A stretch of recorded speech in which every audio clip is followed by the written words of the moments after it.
വെച്ചാൽ പറ്റും. അതെയോ? ഇത് തരുകയും ചെയ്യും. അത്ര അതിലേതെങ്കിലുമൊക്കെ അറിയാവുന്നതായിരിക്കും. അല്ല, അത് കുഴപ്പമില്ല. നേരത്തെ തരും. അത് മാത്രം ചൊല്ലുന്നതിന് കുഴപ്പമില്ല. അല്ല, ഞാൻ റാൻഡമായിട്ടാണെന്ന് വിചാരിച്ചിട്ടാ. അല്ല. ഓ, റാൻഡമായിട്ട് പ്രയാസമാണ്. അല്ല, അതാണെങ്കിൽ എനിക്ക് 4-5 ദശകമൊക്കെ അറിയാം, അത്രേ ഉള്ളൂ.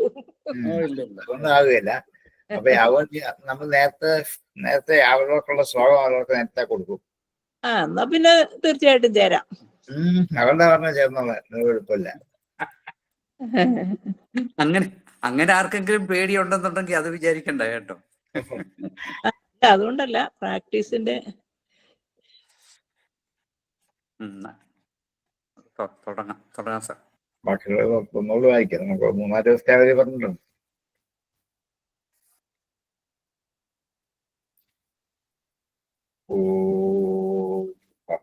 ഓവതു പഹനവുനു പഹവീര്യം കരവാവഹേ തേജസ്വിനാവധീതമസ്തു മാ വിദ്വിഷാവഹൈ. ഓം ശാന്തി ശാന്തി ശാന്തി. സമാദരണീയരായ എല്ലാ പഠിതാക്കൾക്കും വിനീതമായ സ്നാനം. 33 അതെ. വിജിത ഹൃഷീകവായുഭിരദാന്തമനസ്തുരകം യൈഹയതന്തി യന്തുമതിലോലമുപായഖിത വ്യഫനശതന്വിതാഫമവഹായ ഗുരോശ്ചരണം വണിജൈവാജ സന്ധ്യകൃതകർണധരാജലധൗ. വിജിത ഹൃഷീകവായുഭിः അദാന്തമനസ്തുരകം. വിജിതം ജയിച്ച. ഹൃഷീകവായുഭിः. ഹൃഷീകം ഇന്ദ്രിയങ്ങൾ.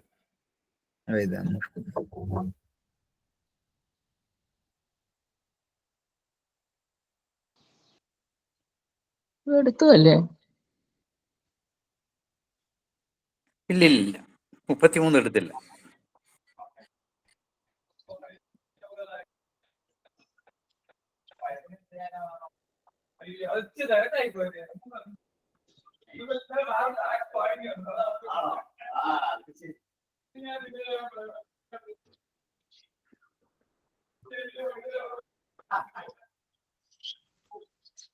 വരെ എടുത്തത്. 36 വരെ എടുത്തതാണോ എനിക്ക് തോന്നുന്നു.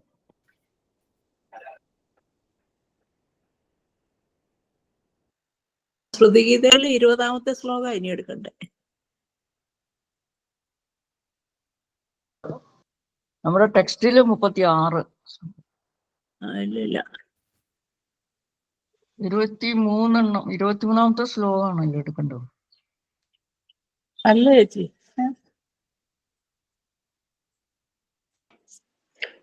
സാറത്ത് തന്നെയാ ശരി. ഇനി 33ാമത്തെ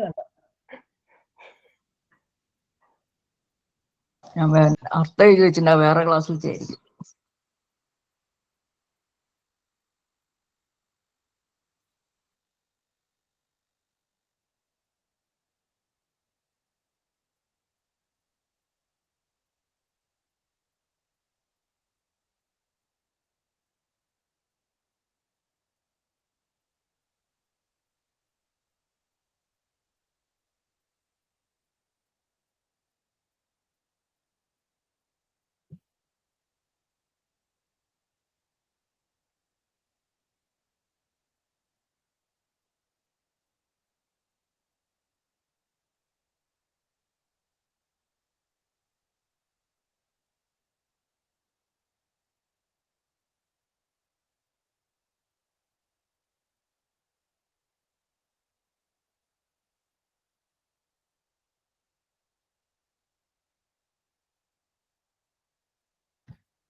ഇന്നൊക്കെ പറയാം. മറ്റേ ഇടയ്ക്ക് ആള് വന്നായിരുന്നു പൈപ്പ് ഏർപ്പാടാക്കിയോ?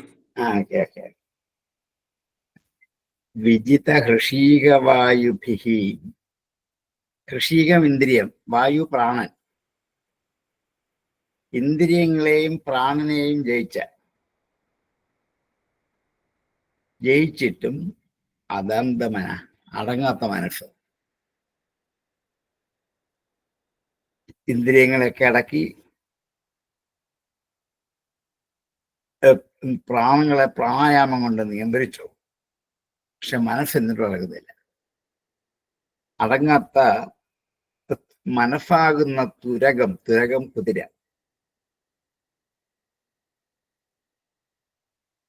അടക്കമില്ലാത്ത മനസ്സാകുന്ന കുതിരയെ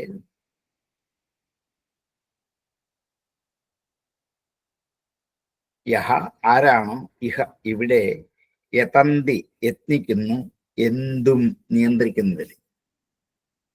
എന്തും യതന്തി നിയന്ത്രിക്കുന്നതിന് യത്നിക്കുന്നു. അതിലോലം ഉപായഖിത, ഉപായങ്ങളിൽ ക്ലേശിക്കുന്നവനായി. അതിലോലമായ മനസ്സിനെ അടക്കാനുള്ള ഉപായങ്ങളിൽ ക്ലേശിക്കുന്നവരായി വ്യസന ശതാന്വിതാഹ, നൂറുകണക്കിന് ദുഃഖത്തോടു കൂടിയവരായി. വ്യസന ശത അന്വിതാഹ, അവർ സമവഹായ ഗുരുഹു ചരണം, ഗുരുവിന്റെ ചരണത്തെ ആശ്രയിക്കാതെ, സമവഹായ ആശ്രയിക്കാതെ ഈ അതിലോലമായ മനസ്സാകുന്ന തുരകത്തെ അളക്കാൻ സാധിക്കില്ല. വണിജൈവ അജ, കച്ചവടക്കാരൻ. വണിജ കച്ചവടക്കാരൻ.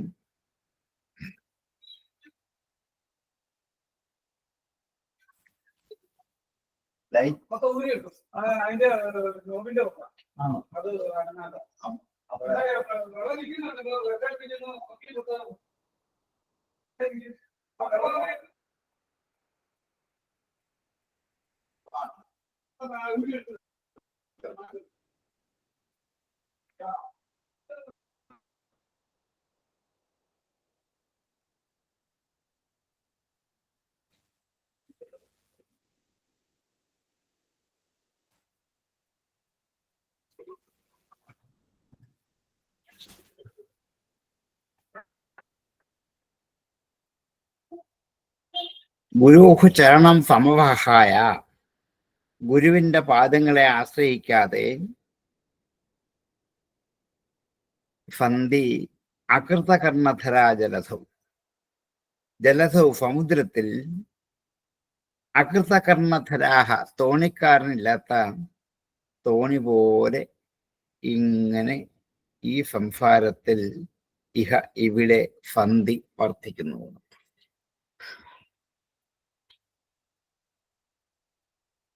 എല്ലാവരും മനസ്സിനെ അളക്കാൻ വേണ്ടി കണക്കറ്റ് പരിശ്രമിക്കുന്നവരാണ്. ഈ മനസ്സാകുന്ന കുതിരയെ അളക്കി നിർത്തണം, അത് ആഗ്രഹമാണ് എല്ലാവർക്കും. അതിനുവേണ്ടി ആദ്യം ഇന്ദ്രിയ നിഗ്രഹണം ചെയ്യും. ശമ ദമങ്ങൾ ഒക്കെ ചെയ്യാൻ ശ്രമിക്കും. ഇന്ദ്രിയങ്ങളെ അടക്കി നിർത്തും. അത് ചിലപ്പോൾ അല്പസമയത്തേക്ക് പറ്റിയെന്ന് വരാം. ഇനി അതിൻ്റെ അപ്പുറത്ത് പ്രാണനെ പോലും ചിലപ്പോൾ പ്രാണായാമം കൊണ്ട് നിയന്ത്രിക്കാം. ഇത് രണ്ടും ചെയ്യുന്നവർ നമ്മുടെ ധാരാളമുണ്ട്. പക്ഷെ എന്നിട്ടും അവർക്ക് മനസ്സിനടക്കാൻ പറ്റുന്നില്ല. ഇന്ദ്രിയം അടങ്ങുമ്പോഴും മനസ്സ് പ്രവർത്തിച്ചു കൊണ്ടേയിരിക്കും, പ്രാണനെ അടക്കുമ്പോഴും മനസ്സ് പ്രവർത്തിച്ചു കൊണ്ടേയിരിക്കും. അതിലോലമായ ഒരു അടക്കമില്ലാത്ത മനസ്സാകുന്ന കുതിരയെ ജയിക്കണമെങ്കിൽ ഗുരുവിന്റെ പാദത്തെ ആശ്രയിക്കാതെ പറ്റില്ല. ഗുരു ചരണാംഭോജത്തെ നിരന്തരം ആശ്രയിച്ചെങ്കിൽ മാത്രമേ അടക്കാൻ സാധിക്കുള്ളൂ. ഏതുപോലെയാണ്? തോണിക്കാരൻ ഇല്ലാതെ തോണി പോവാത്തതുപോലെ നമ്മുടെ ശരീരത്തിന്റെ തോണിക്കാരനാണ് ഗുരു. ആ ഗുരുവാണ് ഈ തോണി തുഴഞ്ഞ് നമ്മെ അക്കരെ കടത്തി വിടുക. ഈ തോണിക്കാരനെ ആശ്രയിക്കാതെ നമുക്ക് അക്കരെ കിടക്കാൻ പറ്റില്ല.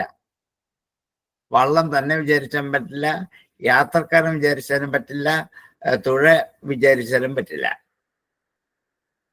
അപ്പൊ ഇവരൊക്കെ ആരെ ആശ്രയിക്കണം? ഗുരുവിനെ ആശ്രയിക്കണം. ജലസൗ അകൃതകർണധാരാഹ, അങ്ങനെ ഗുരുവിനെ ആശ്രയിക്കാത്തവരായിട്ട് അകൃതകർണധാരന്മാരായിട്ട് കച്ചവടക്കാർ വള്ളത്തിലിരിക്കുന്നത് പോലെ ഇപ്പോൾ സംസാര സമുദ്രം കിടന്ന് മുങ്ങി പൊങ്ങി ക്ലേശിച്ചുകൊണ്ടേയിരിക്കുകയാണ്. ഗുരുകാരുണ്യം ഉണ്ടെങ്കിൽ മാത്രമേ അതിൽ നിന്ന് അക്കരെ കടക്കാൻ പറ്റുകയുള്ളൂ. കുതിരയെ നന്നായിട്ട് ശിക്ഷിച്ച് വശീകരിക്കാൻ ഗുരുവിനെ ആശ്രയിക്കാതെ പറ്റില്ല. മനസ്സിനെ നിയന്ത്രിക്കാൻ ഗുരുവിന്റെ അടുക്കിൽ നിന്ന് മാത്രമേ അത് സാധിക്കുള്ളൂ. മറ്റേതേത് ഉപായങ്ങൾ മാറി മാറി പ്രവർത്തിച്ചു നോക്കിയാലും ഒടുവിൽ ദുഃഖത്തിന് പാത്രീഭൂതരായി തീരുള്ളൂ. എത്രയെത്ര ദുഃഖങ്ങളാണ് ഇതിനിടെ വന്നുകൊണ്ടിരിക്കുന്നത്. ഇന്ദ്രിയം വളർത്തിയിട്ടുണ്ട്, മനസ്സടങ്ങുന്നുണ്ട്, പക്ഷെ ദുഃഖങ്ങൾക്ക് കുറവില്ല. അത് എന്തുകൊണ്ടാണ്? കപ്പൽക്കാരനെ ആശ്രയിക്കാതെ കപ്പലിലിരുന്ന് ജലമാർഗേണ പുറപ്പെട്ട കച്ചവടക്കാരൻ സമുദ്രത്തിൽ മുങ്ങിപ്പോകുന്നത് പോലെ മുങ്ങിപ്പോകും. കപ്പൽ നിയന്ത്രിക്കുന്ന നാവികൻ ഇല്ലെങ്കിൽ കപ്പൽ മുങ്ങിപ്പോവുകയുള്ളൂ.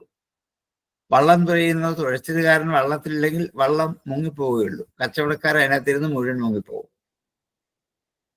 അതുകൊണ്ടാണ് ഗുരുസേവാപൂർവകമായി യത്നം ചെയ്യണം. നമ്മൾ പ്രയത്നിക്കണം, പക്ഷെ അത് ഗുരുവിന്റെ സേവ കൊണ്ട് മാത്രം ചെയ്യണം.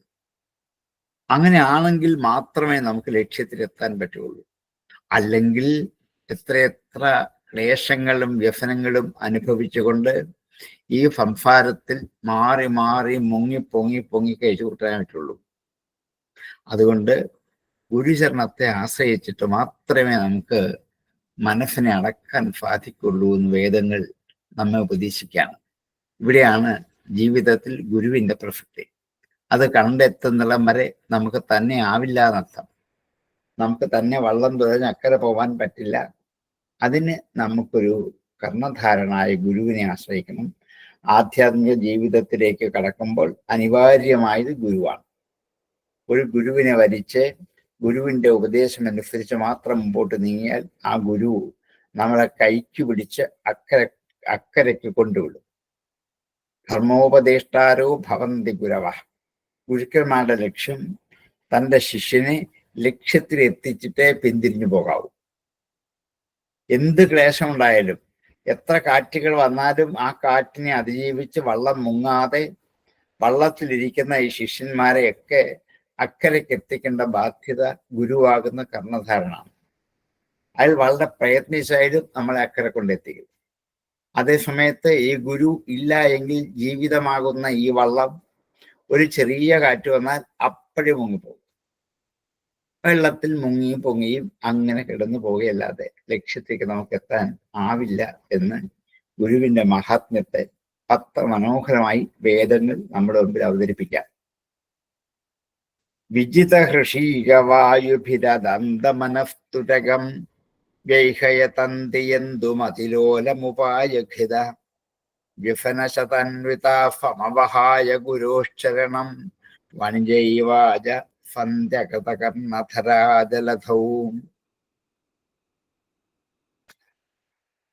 വിജിതഹൃഷീകവായുഭിര് അദന്തമനസ്തുരകം യൈഹയതന്തിയന്തുമതിലോലമുപായഖിത വ്യസനശതന്വിതാഫമവഹായ ഗുരോശ്ചരണം വണിജൈവാജ സന്ധ്യകൃതകർണധരാജലധൗ. വിജിതഹൃഷീകവായുഭിരദന്തമനസ്തുരകം യൈഹയതന്തിയന്തുമതിലോലമുപായഖിത വ്യസനശതാന്വിതാഫമവഹായ ഗുരോശ്ചരണം വണിജൈവാജ സന്ധ്യകൃതകർണധരാജലധൗ. കിട്ടുന്നതാണോ? സംശയമില്ലുണ്ടോ? ആചാര്യസ്വാമിയുടെ ഗുരുവാഷ്ടകം.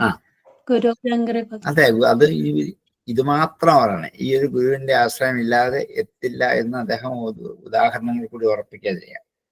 അത് തന്നെ വിഷയം. ഞങ്ങൾക്കിപ്പോ സാറില്ലാതെ വേറെ ആരും ഗുരു കൊടുത്താൽ അങ്ങനെ നമുക്ക് ഓരോരുത്തരും ഇങ്ങനെ കിട്ടുന്നല്ലേ, നമ്മളാരും വിചാരിക്കുന്നതല്ലോ. നമുക്ക് ഞാൻ ഓരോ ഗുരുക്കന്മാർ ഇങ്ങനെ വന്നു ചേരുകയാണ് നമ്മളെ വേണ്ടി എത്തിക്കാൻ വേണ്ടി, അതേ ഉള്ളൂ. എനിക്കിപ്പോ ഒരു ദുഃഖവും ഇല്ല. പക്ഷെ ആ, ഞാൻ ഇതൊക്കെ ചെയ്യുന്നുണ്ട്. സാർ ഈ പറഞ്ഞതൊക്കെ ചെയ്യുന്നുണ്ട്. ഞാൻ ആ, ഇതൊക്കെ ചെയ്യുന്നുണ്ട്. അത് ധാരാളം. സൂര്യഭഗവാൻ നോക്കി അരമണിക്കൂർ നോക്കും. ആ, ശ്രമിക്കുന്നുണ്ട്. ആ, എന്നാലും ഭയം വിട്ടുപോകുന്നില്ല. ആ, അത് ഇത് പതുക്കെ പേടിക്കണ്ട. എന്തായാലും അത്രയും ചെയ്യുന്നില്ല, അതിന്റെ ഫലം ഉണ്ടാവുക തന്നെ ചെയ്യും തീർച്ചയായിട്ടും. 1.5 മണിക്കൂർ ഈ ചെയ്യുന്നുണ്ട്. ഈ പ്രാണായാമം ഇതെല്ലാം കൂടെ ഉണ്ട്, പ്രാണായാമവും അതിന് എല്ലാം. ആ 4 മണി നോവും തുടങ്ങി എല്ലാം ചെയ്യുന്നുണ്ട്. ആ, ഇതിനു വേണ്ടി ശ്രമിക്കുക. തന്നെയാ ശ്രമിക്കുന്നത്. ആ, അല്ല ഇത്രയും ആയാലും മനസ്സിലാകുന്ന കുതിരയെ അടക്കാൻ ഇത്തിരി വിഷമമാണ്. ഗുരുവിനെ ആശ്രയിച്ച് പതുക്കെ നമുക്ക് അതിന് കരകയറാൻ പറ്റുന്നതാണ്. അത് പറ്റിക്കോളും. ഗുരുവിനെ കിട്ടാൻ സാറല്ലാതെ നമുക്കൊരു ഗുരുവില്ല. ഓ, ഒരു കുഴപ്പമില്ലെന്നേ, ലക്ഷ്യത്തിലേക്ക് തന്നെ നമുക്ക് കൊണ്ടുവിടും, എത്തിക്കാം. ഒരു കുഴപ്പമില്ല, പേടിക്കേ വേണ്ട. ഭയം മാറ്റി നിർത്തിയാണ്. ഭയമില്ല എനിക്ക് ഇപ്പൊ. അത് മതി, ധാരാളം. എത്രയും പെട്ടെന്ന് പോകണം. ആ, അതിന്റെ സമയത്ത് പോട്ടെ, ഒരു കുഴപ്പമില്ല.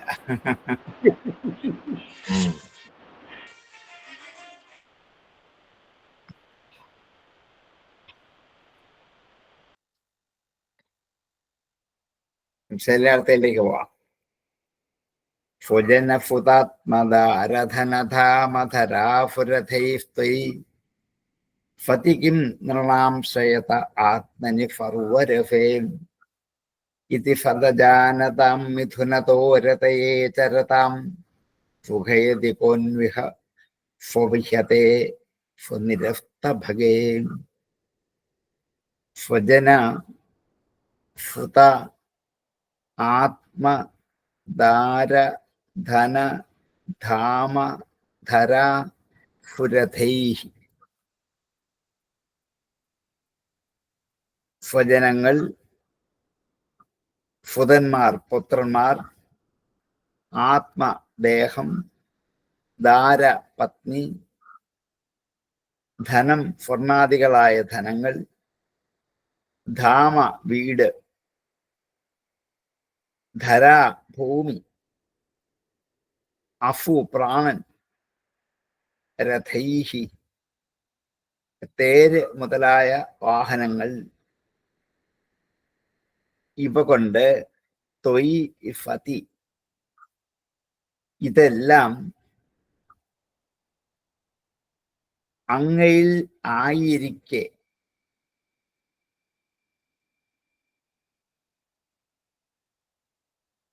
കിം ഫലം ഫതി ഫതിക്കും നൃണാം മനുഷ്യർക്ക് ഇതൊക്കെ ഉണ്ടായിട്ട് എന്താണ് ഫലം? ശ്രേയത ആത്മനി ഫർവരഫേ.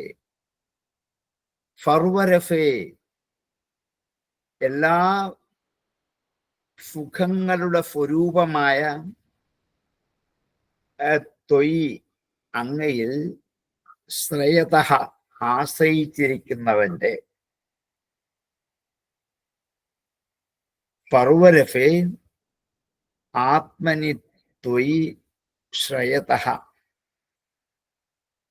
പക്കല രഫങ്ങളുടെയും ഭൗതിക സുഖഭോഗങ്ങളുടെ അന്തഃസത്തയുടെയും ആത്മസ്വരൂപനായ അങ്ങയെ ആശ്രയിച്ചിരിക്കുന്നവന്റെ ആത്മാവിൽ ആത്മാവായി ഭവിച്ചിട്ടും ആത്മനിഫതി ആത്മാവായി ഭവിച്ചിട്ടും ഈ സ്വജനഫുത ആത്മദാരധന ധാമ ധര അഫു ഫുരഥൈക്കും ഇതുകൊണ്ട് എന്താണ് ഫലം എന്നർത്ഥം?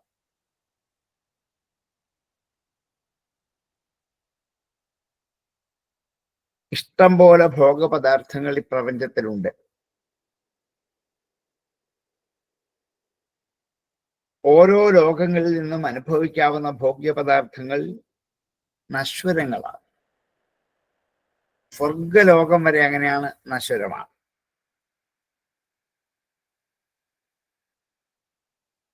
അവരവരുടെ കർമ്മക്ഷയം ഉണ്ടാകുമ്പോൾ അവരവർക്ക് ഇതെല്ലാം ഉപേക്ഷിക്കണം. വചനങ്ങളെ ഉപേക്ഷിക്കണം, പുത്രന്മാരെ ഉപേക്ഷിക്കണം, ദേഹത്തെ ഉപേക്ഷിക്കണം, ഭാര്യയെ ഉപേക്ഷിക്കണം, ധനം ഉപേക്ഷിക്കണം, വീട് ഉപേക്ഷിക്കണം, ഭൂമിയെ ഉപേക്ഷിക്കണം, ജീവനെ ഉപേക്ഷിക്കണം, രഥാദികളായ വാഹനങ്ങളെ ഉപേക്ഷിക്കണം. ഇതൊന്നും കൊണ്ടു നടക്കാൻ പറ്റില്ല. കർമാവസാനത്തിൽ കർമ്മക്ഷയം വരുമ്പോൾ, കാരണം കർമ്മം ജന്യമാണ്, കർമ്മം ചെയ്തുണ്ടാക്കി വെക്കുന്നതാണ്. ജന്യമായ കർമ്മം ജന്യമാണെങ്കിൽ അതിന് അന്തം ഉണ്ട്. ആ അന്തത്തിൽ ഇതെല്ലാം എന്ത് ചെയ്യും? അതോടുകൂടി നശിക്കും. അപ്പൊ അതിനെ പ്രാപിച്ചിരിക്കുന്ന ജീവനും അവരവരുടെ കർമ്മക്ഷയം കൊണ്ട് ഏത് ലോകത്തിൽ പോയാലും ആ ലോകത്തെ ഉപേക്ഷിക്കുന്നതായിട്ട് വരും. അതുകൊണ്ട് അവിടെ നിന്ന് കിട്ടുന്ന സുഖങ്ങൾ തുച്ഛങ്ങളാണെന്ന് തിരിച്ചറിഞ്ഞിട്ട് വിഷയങ്ങളുള്ള ആഗ്രഹത്തെ ഉപേക്ഷിച്ച് വൈരാഗ്യം നേടണം എന്ന് ഉപദേശിക്കാൻ പോവാണ്.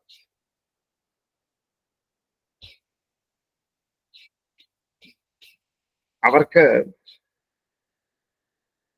സർവസുഖവും അങ്ങയിൽ നിന്നാണ് സിദ്ധിക്കുന്നത് എന്നുള്ള അവബോധം നഷ്ടപ്പെടുക.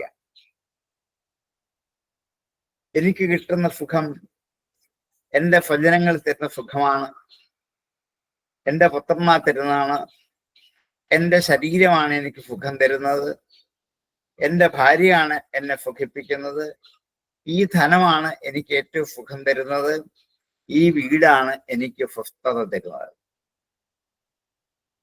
ഈ ഭൂമി എത്ര സുന്ദരമാണ്, ഇതാണ് എനിക്ക് സുഖം, എൻ്റെ പ്രാണൻ എനിക്ക് ഏറ്റവും വലിയ ജീവനാണ്, എൻ്റെ വാഹനങ്ങൾ എനിക്ക് ഉപേക്ഷിക്കാൻ പറ്റില്ല എന്നിങ്ങനെ ആ ഭൗതികമായ വിഷയങ്ങളിൽ നിന്ന് മാത്രമാണ് സുഖം നേടുന്നത് എന്ന് തെറ്റിദ്ധരിച്ച് വശനായിരിക്കുന്നവർ അരമണിക്കൂർ കഴിഞ്ഞിരിക്കും. അത് ക്ലാസ്സിലാണ്, അരമണിക്കൂർ കഴിഞ്ഞിട്ട്.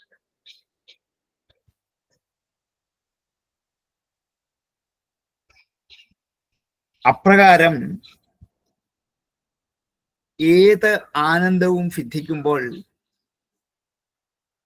അതെല്ലാം തൽക്കാലത്തേക്ക് മാത്രമുള്ളതാണ്. എല്ലാ സമയങ്ങളിലും ഇവരിൽ മനസ്സ് വെച്ചുകൊണ്ട് ജീവിതകാലം കഴിച്ചു കൂട്ടാതെ അവയിൽ വിരക്തി കൈക്കൊണ്ട് അങ്ങയെ സേവിക്കുന്നവർക്ക് മാത്രമേ യഥാർത്ഥ സുഖം ലഭിക്കുള്ളൂ. ഇവരെ ആശ്രയിച്ചോട്ടെ, അവരിൽ നിന്ന് കിട്ടുന്ന സുഖം അനുഭവിച്ചോട്ടെ, എല്ലാ സമയവും ഇത് മാത്രമേ ഉള്ളൂ എന്നുള്ള വിചാരം മാറ്റിയാൽ മതി. പുത്രന്മാർ സന്തോഷിപ്പിക്കുന്നു, ഭാര്യ സന്തോഷിപ്പിക്കുന്നു, വീട് സന്തോഷമാണ്, വാഹനം സന്തോഷമാണ്, ധനം സന്തോഷമാണ്, ആട്ടെ, ഇതൊക്കെ എനിക്ക് തൽക്കാലത്തേക്കുള്ളൂ എന്ന് ഉറപ്പിക്കണം. ജീവിതകാലം മുഴുവനൊന്നും ഇതിൽ നിന്ന് കിട്ടുന്ന സുഖം അനുഭവിക്കാൻ പറ്റില്ല. പറ്റും നമ്മുടെ ഒരു ധാരണയാണ്. ജീവിതകാലം മുഴുവൻ നഷ്ടപ്പെടാതെ സാന്ദ്രാനന്ദ ആയ ഒരാനന്ദം അനുഭവിക്കാൻ കഴിയുന്നത് അങ്ങേക്ക് മാത്രമേ അറിയുള്ളൂ. ഇതറിയാതെ പുത്രന്മാരോട് ഭാര്യമാരോട് ഒക്കെ ചേർന്ന് അവരിൽ നിന്ന് കിട്ടുന്ന ലൗകികമായ അല്പകാലം നിൽക്കുന്ന മൈഥുന സുഖങ്ങൾ അനുഭവിച്ചാൽ അത് നശിച്ചു പോകുന്നതാണ്, നിസ്സാരമാണ് എന്ന് ഈ സംസാരത്തിൽ അവബോധം ആർക്കുൾക്കൊള്ളുന്നുവോ അവർക്കേ അത് ത്യജിക്കാൻ പറ്റുള്ളൂ. അല്ലെങ്കിൽ നാളെയും അതുണ്ടാകും, നാളെയും അതുണ്ടാകും, നാളെയും അതുണ്ടാകും, മരിക്കുന്നിടം വരെയും ഭാര്യ കൂടെ ഉണ്ടാവണം, പുത്രന്മാർ കൂടെ ഉണ്ടാകണം, ഈ വീടുണ്ടാകണം, സമ്പത്തുണ്ടാവണം എന്നിങ്ങനെ എപ്പോഴും ചിന്തിച്ചുകൊണ്ടേയിരുന്നാൽ ഇതൊക്കെ സുഖ ആഭാസങ്ങളാണ്. ഭാര്യാപത്രാദികൾ സുഖമാണെന്ന് തോന്നിക്കുന്ന ആഭാസം തോന്നിക്കാം. ആ ആഭാസങ്ങളെ സ്വീകരിച്ചാൽ നമ്മുടെ വിചാരം നഷ്ടപ്പെട്ടു പോകും. എന്ത് വിചാരം? ആത്മവിചാരം നഷ്ടപ്പെട്ടു പോകും. ഇവരെ മാത്രം ജീവിതകാലം മുഴുവൻ സേവിച്ച് കഴിഞ്ഞു കൂടുന്നവർക്ക് ആത്മവിചാരത്തിന് ശൈഥില്യമുണ്ട്. അങ്ങനെ അതുണ്ടായാൽ വിചാരശീലനായ മനുഷ്യൻ ഇതിനെ മാറ്റിയിട്ട് പരമാനന്ദ സ്വരൂപനും പരമാത്മഭാവവുമായിരിക്കുന്ന ഭഗവാനിൽ തന്നെ മനസ്സ് ഉറപ്പിച്ച് സർവാത്മഭാവേന ഭജിച്ചാൽ അതുകൊണ്ടേ ലക്ഷ്യത്തിലേക്ക് എത്താൻ പറ്റുള്ളൂ എന്നൊരു തിരിച്ചറിവ് ഓരോന്ന് അനുഭവിക്കുമ്പോഴും മനുഷ്യനുണ്ടാവണം എന്ന് വേദം നമ്മെ പഠിപ്പിക്കുകയാണ്. ഇത് ഫദജാനതാം മിഥുനതോ രതേ ചരതാം.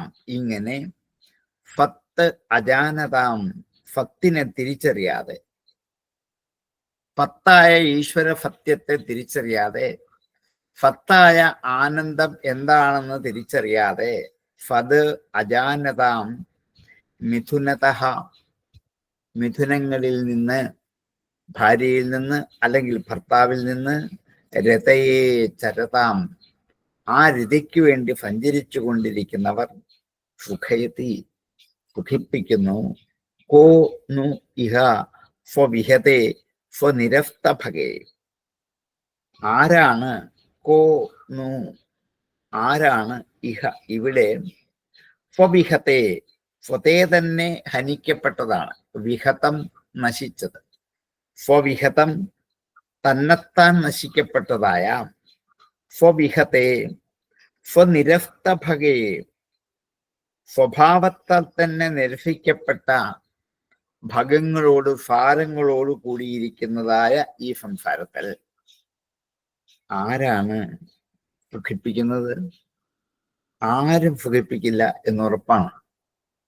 പക്ഷെ നമ്മൾ തെറ്റിദ്ധരിക്കലാണ് ഇവരൊക്കെ എന്നെ സുഖിപ്പിക്കും എന്ന്. ഇവര് സുഖിപ്പിക്കുന്നതിന് ഒരതിരുണ്ട്, ഒരു പരിധിയുണ്ട്, ഒരു കാലമുണ്ട്. അതിനപ്പുറത്തേക്ക് ഇവർക്ക് ചെയ്യാൻ പറ്റില്ല. അതുകൊണ്ട് എനിക്കതിനപ്പുറത്തേക്കുള്ളതാണ് വേണ്ടത്. അതുകൊണ്ട് ഇത് ഉപേക്ഷിക്കണമെന്ന് പറഞ്ഞില്ല, ഇത് സ്വീകരിച്ചുകൊണ്ട് കുറച്ചു നാൾ കഴിയുമ്പോൾ അത് എന്ത് ചെയ്യണം, മാറ്റി നിർത്തണം, അത് മതിയാക്കുക. ഇന്ദ്രിയ സുഖങ്ങൾ കുറച്ച് അനുഭവിച്ചു കഴിയുമ്പോൾ അത് മതിയാക്കാം. അതേപോലെയാണ് വീട്ടിൽ ജീവിക്കുമ്പോൾ, ഭാര്യയുടെ കൂടെ ജീവിക്കുമ്പോൾ, പുത്രന്മാരുടെ കൂടെ ജീവിക്കുമ്പോൾ, ധാരാളം സമ്പത്ത് ഉണ്ടാക്കി വെച്ച് ജീവിക്കുമ്പോഴും ഇതല്ല എനിക്ക് സുഖം തരുന്നത്. എനിക്ക് സുഖം തരുന്നത് ആത്മവിചാരമാണെന്ന് ഉള്ളിൽ വിചാരണ ചെയ്തുകൊണ്ട് കഴിഞ്ഞുകൂടിയാൽ, ഇവരുടെയൊക്കെ കൂടെ കഴിയാം, അങ്ങനെ കഴിഞ്ഞുകൂടിയാൽ മാത്രമേ ലക്ഷ്യത്തിലേക്ക് എത്താൻ പറ്റൂ. ഇത് ഫത്തറിയാതെയാണ് ഈ അഫത്തുമായി രമിച്ചുകൊണ്ടേയിരിക്കുന്നത്.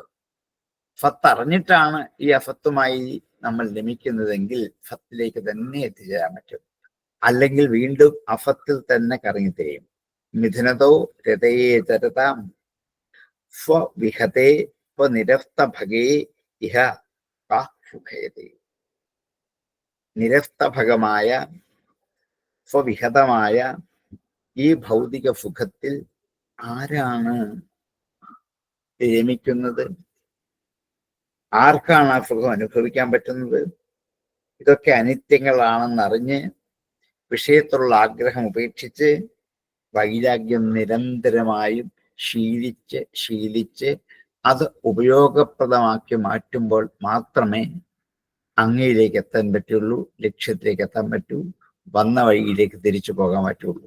അല്ലെങ്കിൽ വഴിവിട്ട് പലയിടത്തും കറങ്ങിത്തിരിഞ്ഞ് നടക്കേണ്ടി വരും. അതിനിടയാവാതിരിക്കട്ടെ എന്ന് വേദം നമ്മെ ഓർമ്മിപ്പിക്കാം.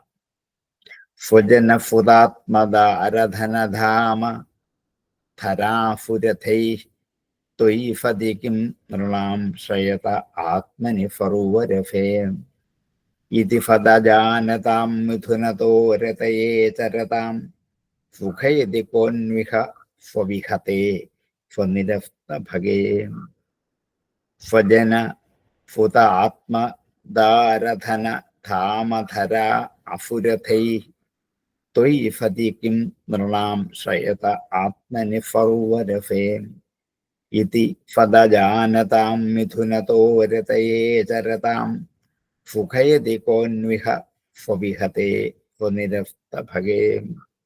സ്വജന ഫുതാത്മദ അരധനധാമധര അഫുരഥൈ ത്വയിഫധികം നൃണാം ശ്രയത ആത്മനി ഫർവരഫേ ഇതി ഫതജാനതാം മിഥുനതോരതയേ ചരതാം സുഖൈദികോന്വിഹസ്വവിഹതേ സ്വനിരക്തഭഗേ സ്വജനഫുതാത്മദാരധനധാമധരാഫുരഥൈ ത്വയിഫധികം നൃണാം ശ്രയത ആത്മനി ഫർവരഫേ ഇതി ഫതജാനതാം മിഥുനതോരതയേ ചരതാം സുഖൈദികോന്വിഹസ്വവിഹതേ സ്വനിരക്തഭഗേ.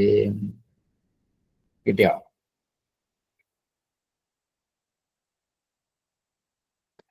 എന്തെല്ലാം ദൃഷ്ടാന്തങ്ങൾ കാണിച്ച് എല്ലാ ആചാര്യന്മാരും ഈ നിത്യസത്യത്തെ നമ്മളെ ബോധിപ്പിക്കാൻ ശ്രമിക്കുകയാണ്. പക്ഷേ അതുകൊണ്ടാണ് വേദം, അതുകൊണ്ടാണ് ആ വിഷയത്തിൽ കൂടി നമ്മളെ കൊണ്ടുവന്നത്. പക്ഷെ നമ്മൾ ഇത് കഴിയുമ്പോൾ പിന്നെ ഈ പഴയ വഴിയിലേക്ക് പോകും. അതെ അതെ, അതുകൊണ്ടാണ് പോകുമ്പോഴും ഇടയ്ക്കിടയ്ക്ക് അതാണ് ഇങ്ങനെ കേൾക്കുന്ന സമയത്ത്, അതെ, ആ സമയത്ത് അതുണ്ടാകും. അപ്പൊ കേൾക്കുന്ന സമയം കൂട്ടുക, അതേ ഉള്ളു ചെയ്യാൻ നമുക്ക്. ഇങ്ങനെ കേൾക്കാൻ കൂട്ടി കൂട്ടി വെക്കാം. കൂടെ കേട്ട് എങ്കിലും ശകലം ഉറക്കുമായിരിക്കും. അതേ പറ്റുള്ളൂ. നിരന്തരമായ ഈ ശ്രവണം, ഇതിങ്ങനെ കേൾക്കുക. എല്ലാ സമയത്തും ശ്രവണത്തിനാണല്ലോ ആദ്യത്തെ സ്ഥാനം കൊടുത്തിരിക്കുന്നത്. ശ്രവണം, കീർത്തനം. അതെ, കേൾക്കാതിരിക്കുന്നിടത്തോളം നമ്മൾ പിന്നെ ഇതിനകത്തേക്ക് അകപ്പെട്ടു പോവുകയുള്ളൂ. കാരണം നമ്മുടെ മനസ്സും ബുദ്ധിയും ഇന്ദ്രിയും ഒക്കെ അങ്ങനെയാണ് പാകപ്പെടുത്തി വെച്ചിരിക്കുന്നത്. ഇവിടേക്ക് പോകാൻ പാകത്തിനാണ്, അത് പോകും, അതിനെ കുറ്റം പറഞ്ഞ കാര്യമില്ല. അപ്പൊ നമ്മള് വരാൾക്കാരാണ് ശ്രമിക്കേണ്ടത്. ഇങ്ങനെ നല്ലത് ഈ വക കാര്യങ്ങൾ എവിടെ കേൾക്കാൻ കിട്ടുന്നോ വീണ്ടും വീണ്ടും അത് കേൾക്കുക. ഇത് കേട്ടാൽ ഒരു ദിവസത്തെ 24 മണിക്കൂറിൽ 5-8 മണിക്കൂറെങ്കിലും കേൾക്കാൻ സാധിച്ചാൽ അത്രയും സമയവും ഇതിലേക്ക് മനസ്സ് ഉറപ്പിച്ചു നിന്നാൽ പതുക്കെ പതുക്കെ ആ വിദഗ്ധിയുടെ ചില പടവുകളിലേക്ക് ചെന്നെത്താം. അത്രേ ഉള്ളൂ. ഒരു ജന്മം കൊണ്ട് സാധിച്ചാൽ മതി ഇത്. അപ്പം ഒരു ജന്മം കൊണ്ട് നമുക്കിത് സാധിക്കാൻ ആയുസ് വേണം. അതുകൊണ്ട് അത് പ്രാർത്ഥിച്ചാൽ മതി, ആയുസ് കിട്ടട്ടെ. കേൾക്കുന്നതോടൊപ്പം അല്പമെങ്കിലും ഒരു പുനർചിന്തനം ചെയ്താൽ കുറച്ച് നമുക്ക് നമ്മുടെ കുറച്ച് കൊണ്ടുവരാൻ പറ്റും. അതെപ്പോഴാ പൂർണ്ണമെന്ന് നമുക്കറിയില്ലല്ലോ. അതുകൊണ്ട് നമുക്ക് ശ്രമിക്കാം, അത്രേ ഉള്ളൂ. എപ്പോഴത്തും നിറഞ്ഞു വരും നമുക്കറിയാൻ പറ്റില്ല. അതെ, അപ്പൊ നമുക്ക് ചെയ്യാൻ പറ്റുന്ന ഈ ശ്രമമാണ്. നമ്മുടെ ഈ ഭാഗവത പഠനത്തിന്റെ ലക്ഷ്യം അതൊക്കെ തന്നെയാണ്. എപ്പോഴും ഭക്തി വേണം, വൈരാഗ്യം വേണം. ഇത് മാത്രമേ ചോദിക്കുന്നുള്ളൂ. ഈ രണ്ടു കൂട്ടം മാത്രമേ ഇപ്പോൾ ഒരു ചോദ്യം. ഭക്തി വേണം, വൈരാഗ്യം വേണം, വൈരാഗ്യം ഉണ്ടാവണം. അതെ അതെ, അതൊക്കെ വന്നോളൂ. എന്തായാലും ആ വഴിയിലാണല്ലോ സഞ്ചരിക്കുന്നത്. അതുകൊണ്ട് ലക്ഷ്യത്തിലേക്ക് തന്നെ പൊക്കോളും, പേടിക്കാനേ ഇല്ല, ഒരു കുഴപ്പമില്ല.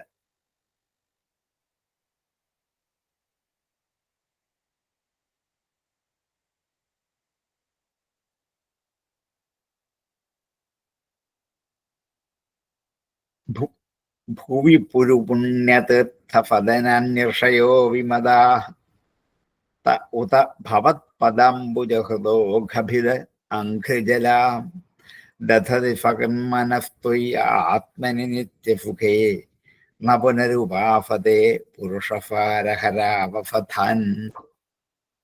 ഈ വൃത്തത്തിന്റെ വലിയ മഹാത്മ്യതാണ്. എത്ര ചെറിയ പദങ്ങളെ ഒന്നിച്ച് കൂട്ടിച്ചേർക്കാൻ പറ്റുന്നതാണ്. നമ്മൾക്ക് ഒരു ശ്ലോകത്തിൽ സ്വജന ഫുത ആത്മധാര ധന ധാമധര അഫുരഥം, ഇത്രയും പദാർത്ഥങ്ങളെ ഒരൊറ്റ സെന്റൻസിൽ ഒതുക്കി ചേർത്തല്ലേ, അതും സുന്ദരമായി യോജിപ്പിക്കത്തമ്മ. അത് കഴിഞ്ഞ ദിവസം ശാന്തമ്മ ടീച്ചർ ഇതിന്റെ വൃത്തം നോക്കിയെടുത്തിട്ട് പറഞ്ഞു, നർക്കുടകം. അതെ അതെ, എന്ത് രസമുള്ള വൃത്തമാണെന്നറിയാം. ഞാൻ ഹരിണിയാണെന്ന് വിചാരിച്ച് ഇരിക്കുകയായിരുന്നു ആദ്യമേ. ടീച്ചർ ഗണമൊക്കെ തിരിച്ചു നോക്കിയിട്ട് പറഞ്ഞു നർക്കുടകമായത്. എത്ര വാക്കുകളെ അതിനകത്ത് ഉൾക്കൊള്ളിക്കാൻ പറ്റും. ആ ഒരു വരിയിൽ എത്ര വിഷയങ്ങൾ വന്നു കഴിഞ്ഞു. ഇതിന്റെ ഒരു പ്രത്യേക താളമാണ്. പ്രത്യേക താളമാണ്. നല്ല രസമാണ് ചൊല്ലിപ്പോവാൻ പറ്റിയ വൃത്തമാണ്. സാറേ, വൃത്തത്തിന്റെ പേരൊന്നുകൂടെ പറയോ? നർക്കുടകം. ദേണ്ട് ശാന്തം പറ്റി ദേണ്ട് ആധികാരികമായിട്ട് പറയാൻ സാറുണ്ട്. ശാന്തമ്മ ടീച്ചറുണ്ട്. ടീച്ചർ പറഞ്ഞത് ഞാൻ പറഞ്ഞാണെന്നുള്ളത്. മർക്കുടകം. മർക്കുടകം.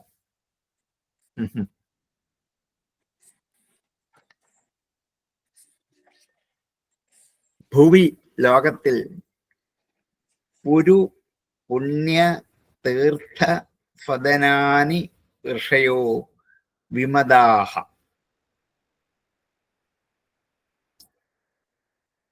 പുരുപുണ്യം ഏറ്റവും കൂടുതൽ പുണ്യം, ഏറ്റവും കൂടുതൽ പുണ്യം നൽകുന്ന തീർത്ഥഫദനാനി, ഏറ്റവും പുണ്യത്തെ ഉണ്ടാക്കുന്ന തീർത്ഥസ്ഥാനങ്ങൾ, ഫദനം സ്ഥാനം, തീർത്ഥഘട്ടം, തീർത്ഥഫദനാനി ഋഷയ ഋഷിമാർ വിമദാഹ അഹങ്കാരമില്ലാത്തവരായിട്ട്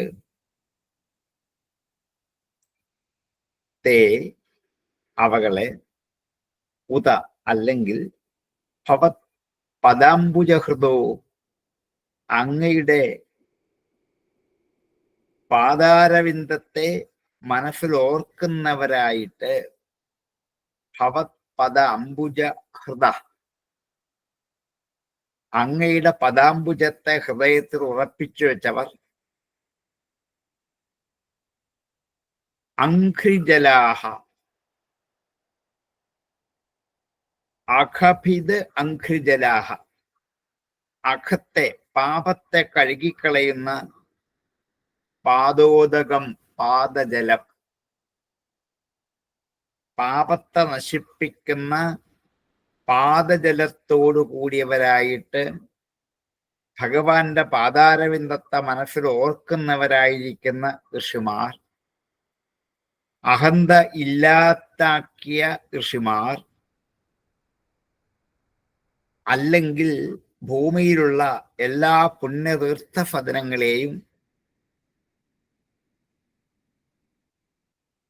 തീർത്ഥസ്ഥാനങ്ങളാക്കി മാറ്റുന്ന അവരെ ഉപാസിക്കുന്നവർ യാതൊരുവരാണോ ദധതി ഫകൃത് മനഃ ത്വയി യഹ ആത്മനിത്യസുഖേ, നാശരഹിതമായ നിത്യസുഖമായ ആത്മനി ആത്മാവിൽ ആരാണോ ഫകൃത് ഒരിക്കൽ മനഃ മനഫ് ത്വയി ദധതി അങ്ങയിൽ ധരിക്കുന്നു, ദധതി ഫകൃൻ മനഃ ത്വയി നിത്യസുഖേ ആത്മനി യഹ ത്വയി ഫകൃത് മനഃ ദധതി നിത്യസുഖമായ ആത്മാവിൽ ആരാണോ, ആത്മാവായ അങ്ങയിൽ ആരാണോ ഒരിക്കലെങ്കിലും മനസ്സ് ഉറപ്പിക്കുന്നത്, ധരിക്കുന്നത്, പുനരുപാസത്തെ ഉപാസിക്കുന്നവരും പുരുഷ ഫാര ഹര അവഫഥാൻ പുരുഷന്റെ ഫാരത്തെ ഹരിക്കുന്ന, പുരുഷ ഫാരത്തെ ഹരിക്കുന്ന അവഫഥങ്ങളെ, അവഫഥം ഗൃഹങ്ങൾ, വീടുകൾ, അവഫഥങ്ങളെ ന ഉപാസതയെ ഉപാസിക്കത്തില്ല. മുമ്പത്തെ ശ്ലോകത്തിൽ പറഞ്ഞ ഗുരുവിന്റെ ഉപദേശം കൊണ്ട് ഭൗതിക ലോക ജീവിതത്തിന്റെ നിസ്സാരത മനസ്സിലാക്കി ഫാരത്തെയും അഫാരത്തെയും വേർതിരിച്ചറിഞ്ഞ്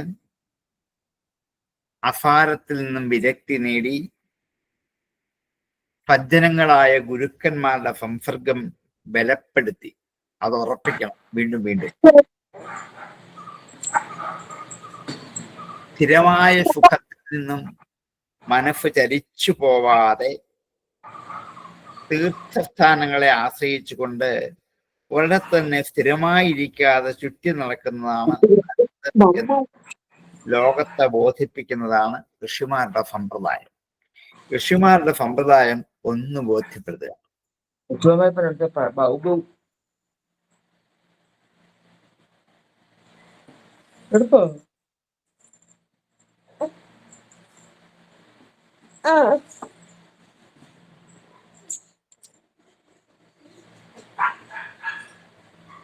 ശാന്തി ഫോണൊന്ന് മ്യൂട്ട് ചെയ്തേക്കാം.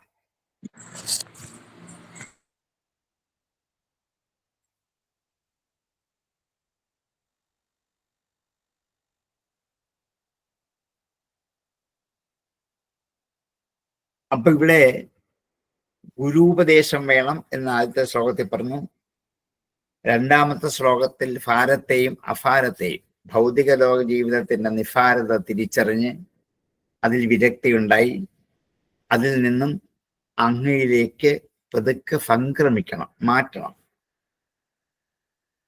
അതിനാണ് സജ്ജന സമ്പർക്കം കൊണ്ടേ ഇത് പറ്റുകയുള്ളൂ. മനസ്സിനെ മാറ്റിയെടുക്കാൻ സജ്ജനങ്ങളുമായി കൂടിച്ചേർന്നെങ്കിൽ മാത്രമേ പറ്റുള്ളൂ. അല്ലെങ്കിൽ വിഷയത്തിലേക്ക് പിന്നെയും പിന്നെയും കയറി പോയിക്കൊണ്ടേയിരിക്കും. അതുകൊണ്ട് സജ്ജനങ്ങൾ കൂടെ ഉണ്ടെങ്കിൽ അത് മതിയാകും. അതില്ലെങ്കിൽ സജ്ജനങ്ങളുള്ള ദിക്കിലേക്ക് ഇടയ്ക്കിടയ്ക്ക് പോയിക്കൊണ്ടേയിരിക്കാം. അവരുടെ സംസർഗത്തെ ബലപ്പെടുത്തണം, നഷ്ടപ്പെടുത്തരുത്. അങ്ങനെ ആയാൽ മാത്രമേ അസ്ഥിരമായ സുഖത്തിൽ നിന്നും മനസ്സിനെ പിന്തിരിപ്പിക്കാൻ പറ്റുള്ളൂ. അങ്ങനെ പിന്തിരിപ്പിച്ചാൽ വീണ്ടും അങ്ങോട്ട് പോകാതിരിക്കാൻ വേണ്ടി വീട് വിട്ട് തീർത്ഥസ്ഥാനങ്ങളിലേക്ക് പോകണം. അതിനാണ് തീർത്ഥാടനം വിധിച്ചത്. അത്രയും ദിവസം വീട് വിട്ട് പോകാൻ പറ്റും, ആരെ വേണമെങ്കിലും ഉപേക്ഷിച്ച് പോകാൻ പറ്റും എന്ന് നമ്മെ ഒന്ന് ബോധ്യപ്പെടുത്താൻ വേണ്ടിയിട്ടാണ്. തീർത്ഥസ്ഥാനങ്ങൾ സജ്ജനങ്ങളെ ഉണ്ടാവുള്ളൂ എന്നായിരുന്നു പഴയ സങ്കല്പം. ഇന്നിപ്പോ അങ്ങനെ ആവണമെന്നില്ല. എല്ലാവരും അവിടെയുണ്ട്. തീർത്ഥമാടാൻ സജ്ജനങ്ങളെ പോകുമായിരുന്നുള്ളൂ.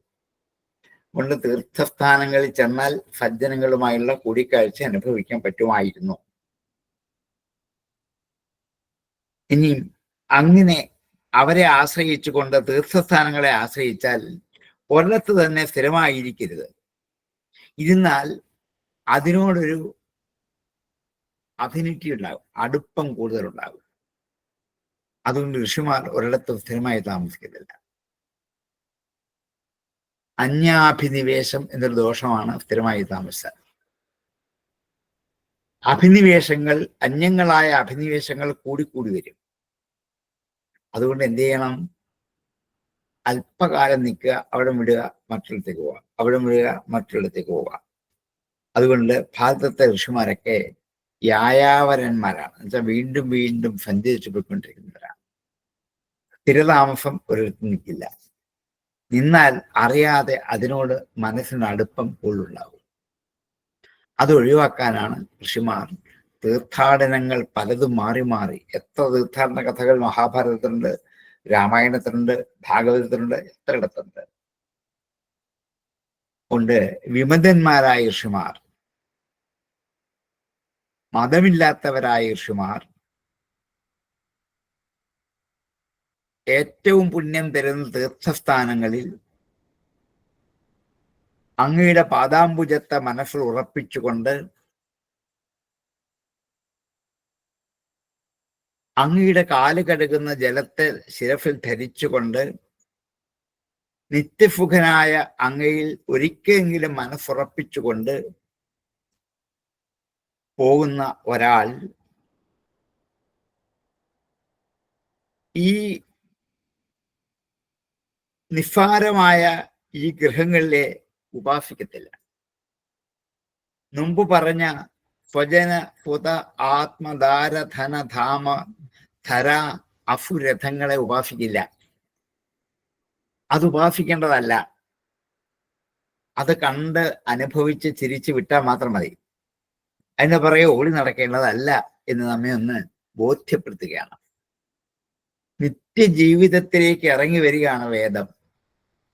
വേദങ്ങളുടെ സ്തുതിയുടെ താല്പര്യം ഒരു മനുഷ്യനെ എങ്ങനെ നന്നാക്കി ലക്ഷ്യത്തിലേക്ക് എത്തിക്കാമെന്ന് ബോധ്യപ്പെടുത്താനുള്ള വിഷയങ്ങൾ അനുക്രമമായി നമ്മുടെ മുമ്പിൽ എത്തിക്കുകയാണ്. അതാണ് ഈ സ്തുതിയുടെ ഏറ്റവും വലിയൊരു മഹാത്മ്യം. അതാണ് അവരുടെ കാല് കഴുകിയ വെള്ളം പോലും നമ്മുടെ ശിരസിൽ വീഴ്ത്തിക്കാൻ സാധിച്ചാൽ അതൊരു മഹാത്മ്യമാണ്. അങ്ങയുടെ പാദങ്ങളെ ഹൃദയത്തിൽ ധ്യാനിക്കുന്നവരായിട്ട് ലോകത്തിൽ എത്രയോ പ്രസിദ്ധന്മാരായ ഋഷിവര്യന്മാർ ഉണ്ടായിരുന്നു.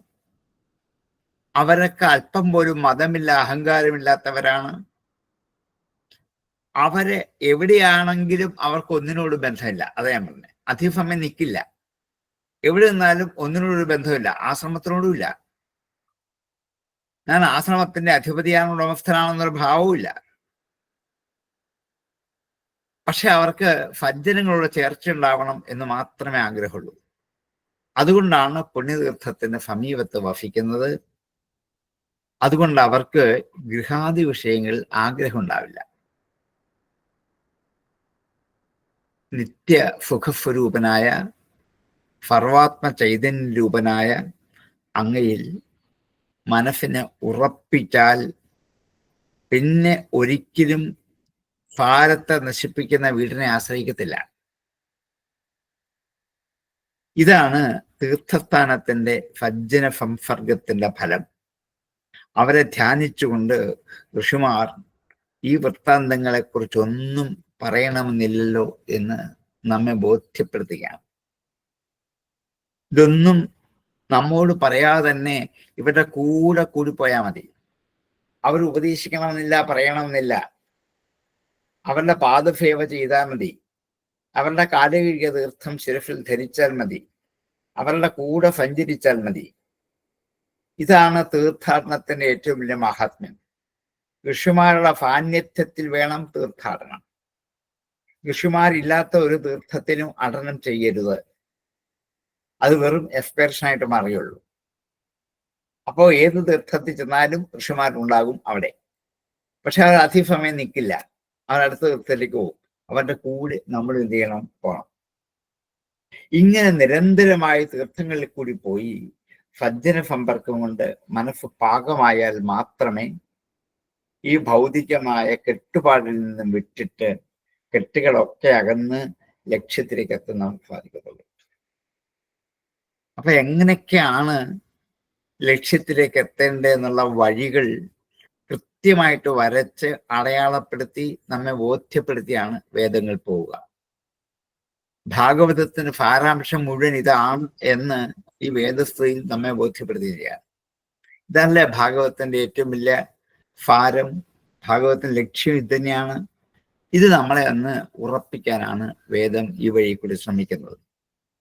ഭൂയി പുരു പുണ്യതീർത്ഥ ഫദനർഷയോ വിമത തൗത ഭവത്പദംബുജഹൃദോഖഭിലംഘ്രിജല ദധതി ഫകർമനസ്തുയ്യ ആത്മനി നിത്യസുഖേ പുനരുപാഫതേ പുരുഷഫാരഹരാവസഥാൻ ഭുവി പുരുപുണ്യതീർത്ഥഫദനാനി ഋഷയോ വിമദാഹ ഉത ഭവത്പദംബുജഹൃദോ അഖഭിദ അംഘ്രിജലാഹ ദധതി ഫകർൻ മനഃ ത്വയ്യ ആത്മനി നിത്യസുഖേ ന പുനരുപാഫതേ പുരുഷഫാര ഹരാവസഥാൻ ഭുവി പുരുപുണ്യതീർത്ഥഫദനന്യർഷയോ വിമദാ തൗത ഭവത്പദംബുജഹൃദോ ഖഭിദംഘ്രിജല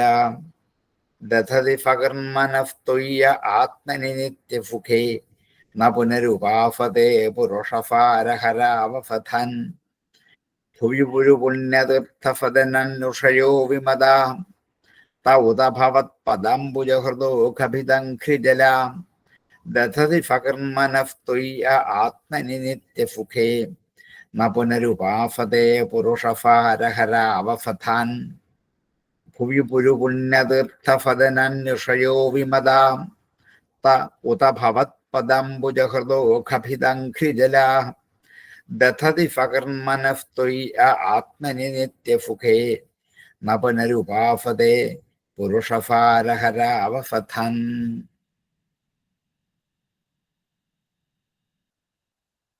കിട്ടിയോ? സംശയമുണ്ടോ? വീട് വിട്ട് പോകാനാ പറയുന്നത് സാറേ. ഏതാ? വീട് വിട്ട് പൊക്കോളാനാ പറയുന്നത്. പതുക്കെ പോകേണ്ടി വരും. വീട്ടിൽ നിന്ന് അത് പറ്റുന്നില്ലെങ്കിൽ വീട് വിട്ട് പോകേണ്ടി വരും. എവിടെ പോകാനാ? അതിനാണ് ഇടയ്ക്കിടയ്ക്ക് തീർത്ഥാടനങ്ങളിലേക്ക് പോവുക. നല്ല തീർത്ഥങ്ങളായിരിക്കണം. അവിടെ ഗുരുജനങ്ങളുമായിട്ടുള്ള സത്സംഗം, സമ്പർക്കം ഉണ്ടാവുക. അങ്ങനെ പതുക്കെ പതുക്കെ നമുക്കിപ്പോ വീട് വിടാൻ പറ്റില്ല എന്ന് നമ്മൾ ഉറപ്പിച്ചു വെച്ചേക്കുന്നുണ്ട. ഇതാ പണ്ട് ഈ രാജാക്കന്മാര് വാനപ്രസ്ഥത്തിന് കാട്ടിലേക്ക് പോയിക്കൊണ്ടിരുന്ന ഒഴിഞ്ഞു. കാരണം വീട്ടിലിരുന്ന് പറ്റില്ല എന്ന് അവർക്കറിയാം. വീട്ടിലിരുന്ന് പറ്റിയ ആൾക്കാരുടെ കഥയും പറയുന്നുണ്ട്, അതും ആവാം. എന്തായാലും വാനപ്രസ്ഥം എന്നുള്ളത് ഗാർഹസ്ഥ്യം കഴിയുമ്പോൾ അത്യാവശ്യമാണ്. അവിടെ വിരക്തി സമ്പാദിക്കാൻ പറ്റുള്ളൂ. വീട്ടിലിരിക്കും തോറും വിരക്തി ഉണ്ടാവുകയില്ല, മാത്രമല്ല രക്തി കൂടുകയുള്ളൂ ഓരോന്നിനോടും. അപ്പം ഇടയ്ക്കിടയ്ക്കെങ്കിലും അത് അവിടം വിട്ട് ക്ഷേത്രങ്ങളില്, അതേപോലെ സത്സംഗങ്ങളില്, തീർത്ഥാടനങ്ങളിൽ ഇങ്ങനെ സഞ്ചരിച്ചു പോകുമ്പോൾ പതുക്കെ പതുക്കെ ഇതൊന്നും, ഈ വീടൊന്നും ഇല്ലെങ്കിൽ ഒരു കുഴപ്പമില്ല എന്ന് സ്വയമേവ ചിന്തിക്കാനുള്ള മനസ്സുണ്ടാക്കിയെടുക്കാൻ പറ്റും. അല്ലെങ്കിൽ നമ്മൾ ഇതിൽ തന്നെ പശു അതിനെ കയറിൽ കെട്ടിയിട്ടേക്കുന്നത് പോലെ അവിടം വിട്ട് പശുവിനെ എങ്ങോട്ടും പോകാൻ പറ്റില്ല, വട്ടം കറങ്ങാനേ പറ്റുകയുള്ളൂ. അതുപോലെ നമ്മളെ കെട്ടിയിടുന്ന ഒരു കെട്ടുകുറ്റിയായിട്ട് മാറും വീടും ബന്ധുക്കളും സ്വജനങ്ങളും നാട്ടുകാരും എല്ലാം. അതൊക്കെ വേണം, അനുഭവിക്കാം, ഉപയോഗിക്കാം. പക്ഷേ അത് എന്നെ കെട്ടാനിടയാവരുത്, എനിക്ക് അതിൽ നിന്നും ഒരു മുക്തി നേടുകയാണ് വേണ്ടത് എന്ന് സ്വയം തിരിച്ചറിയണം. അതിനാണ് ഇപ്പൊ ഈ ഋഷിമാരുടെ തീർത്ഥാടനത്തെ കുറിച്ച് വിസ്തരിച്ച് ഇതൊക്കെ നേടിയ ഋഷിമാർക്ക് പോലും ഈ അബദ്ധം ഉണ്ടാവും. അതുകൊണ്ട് അവരുടെ ഇവിടം വിട്ടു പോകുന്നത്. ആശ്രമത്തിൽ അധിവസിക്കുന്ന എത്രയോ ഋഷീശ്വരന്മാർക്ക് ഇന്ദ്രിയങ്ങളെ അടക്കി, മനസ്സിനെ അടക്കി, പ്രാണനെ അടക്കി മനസ്സിനെ മാത്രം നിയന്ത്രിക്കാനാവാതെ കഷ്ടപ്പെടുന്ന ഋഷിമാരുണ്ട്. അവരെന്ത് ചെയ്യും? അവസാനം ഇതൊക്കെ വിട്ടിട്ട് ആശ്രമങ്ങൾ തോറും കയറി ഇറങ്ങി നടക്കുക, തീർത്ഥാടനങ്ങൾ തോറും കയറി ഇറങ്ങി നടക്കുക. ഒരിടത്ത് സ്ഥിരമായിട്ട് നിന്നാൽ അതുമായിട്ടൊരു ആത്മബന്ധം അറിയാതെ ഉണ്ടാകും. നാരദനെ അതുകൊണ്ട് പറയുമായിരുന്നു ഗോദോഹന കാലം. പശുവിനെ കറക്കുന്ന സമയം പോലും ഒരു വീട്ടിൽ നിൽക്കാറില്ല നാരദൻ. അപ്പം നമ്മൾ പക്ഷെ മുഴുവൻ സമയവും അതിനുള്ള ആസക്തി കൂട്ടിക്കൊണ്ടുവരിക ചെയ്യുക. അത് ഉപയോഗിച്ചോളൂ, ആസക്തി ഇല്ലാതെ അത് ഉപയോഗിക്കാൻ പറ്റണം വീട്. ശ്രീ സുഖബ്രഹ്മർഷിയുടെ കാര്യം അങ്ങനെ പറയുന്നില്ലേ സാറേ? ഗോദോഹന കാലത്തോളം നിൽക്കില്ല ഒരു വീട്ടിൽ.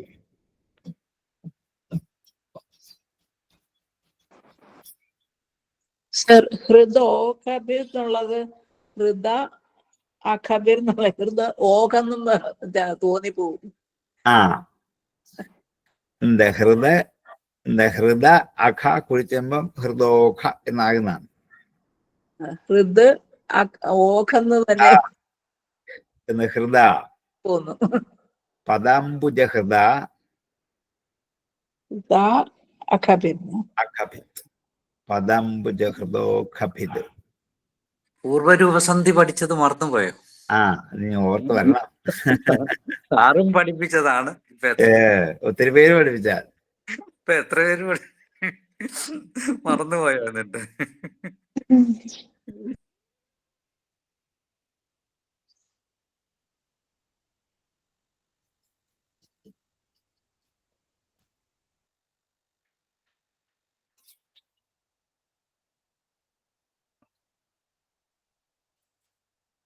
വിഷയങ്ങളിലേക്ക് നമുക്ക് ഉപസംഹരിക്കാം. ഇന്നത്തെ 3 ശ്ലോകം താരതമ്യേന നമുക്ക് വലിയ ഗഹനമായ ശാസ്ത്ര വിഷയങ്ങൾ ഉൾക്കൊള്ളാത്തതാണ്. പക്ഷെ ഇനി അങ്ങോട്ടുള്ള നേരിട്ട് കാര്യം പറയുന്നതായിരുന്നു അങ്ങനെ പോകുന്നതാണ്. പക്ഷെ ഇനി അങ്ങോട്ടുള്ള 3-4 ശ്ലോകത്തിൽ ഗഹനമായ ശാസ്ത്ര വിഷയങ്ങളാണ്. ഓ ശരി. ഇടയ്ക്കിടയ്ക്ക് അപ്പൊ ഒരു ബ്രേക്ക് തന്നിട്ട് തരുന്നതാണ്. ഇത്രയും കാര്യം പറഞ്ഞിട്ട് ഇനിയും അത് സാധിക്കും. ഗുരുവിനെ ആശ്രയിക്കാതെ കണ്ട് ഭക്തി ശരിയായിട്ടുള്ള ഭക്തി സാധിക്കത്തില്ല. ഗുരുവിൽ നിന്നും അത് എങ്ങനെ പ്രത്യേകിച്ച് എഫേർട്ട്ലെസ് ആയിട്ട് എങ്ങനെ സാധിക്കാം എന്നുള്ള ഒരു കാര്യം വളരെ, പ്രത്യേകിച്ച് നമ്മളൊന്നും ചെയ്യണ്ട, അവരുടെ കൂടെ പോയാൽ മതി എന്നുള്ള ആ ഒരു അതിന്റെ മാർഗവും കൂടെ രണ്ടും കാണിച്ചിരിക്കുകയാണ്. അതിന്റെ വഴി അനായാസം എങ്ങനെ അത് പറഞ്ഞേ ഓരോരുത്തർക്കും കൂടെ നിന്ന് കാണിച്ചിരിക്കുകയാണ്. ഇങ്ങനെ പാം, ഇങ്ങനെ പാം, ഇങ്ങനെ പാം. അതുകൊണ്ട് ഈ 3 ശ്ലോകങ്ങളിൽ വലിയ കടുകട്ടിയായിട്ടുള്ള ഒന്നുമില്ല, ശാസ്ത്ര വിഷയങ്ങളൊന്നും അതിനകത്ത് ഒന്നും ഉൾക്കൊള്ളുന്നില്ല. പറഞ്ഞു. പക്ഷെ ഗഹനമായ വേദാന്ത തത്വം, അതായത് വൈരാഗ്യവും ഭക്തി എങ്ങനെ ഉണ്ടാക്കണം എന്ന് അതൊന്ന് ഉദാഹരണത്തിലൂടെ നമ്മെ ബോധ്യപ്പെടുത്തിയെന്ന് മാത്രമേ ഉള്ളൂ. ഇനിയിപ്പോ ഒരു 4-5 ശ്ലോകമേ ഉള്ളൂ. അതെല്ലാം ഇത്തിരി ശാസ്ത്ര വിഷയങ്ങളിലേക്ക് കടന്നു പോകുന്ന ശ്ലോകങ്ങളാണ്. നമുക്ക് അടുത്ത ദിവസത്തേക്ക് അത് മാറ്റിവെക്കാം. ഇന്ന് ഉപസംഹരിക്കാം.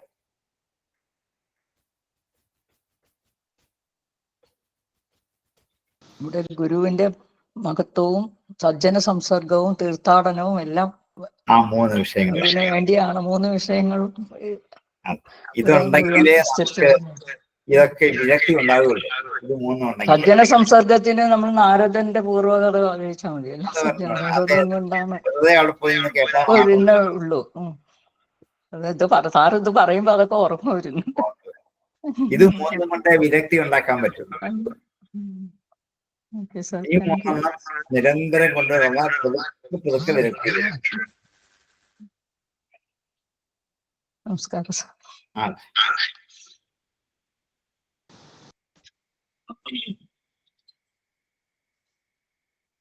ഉപസംഹരിക്കാം.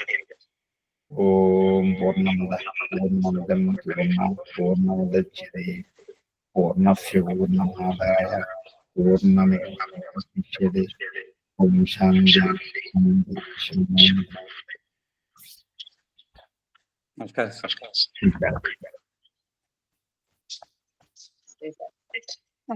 നമസ്കാരം സാർ.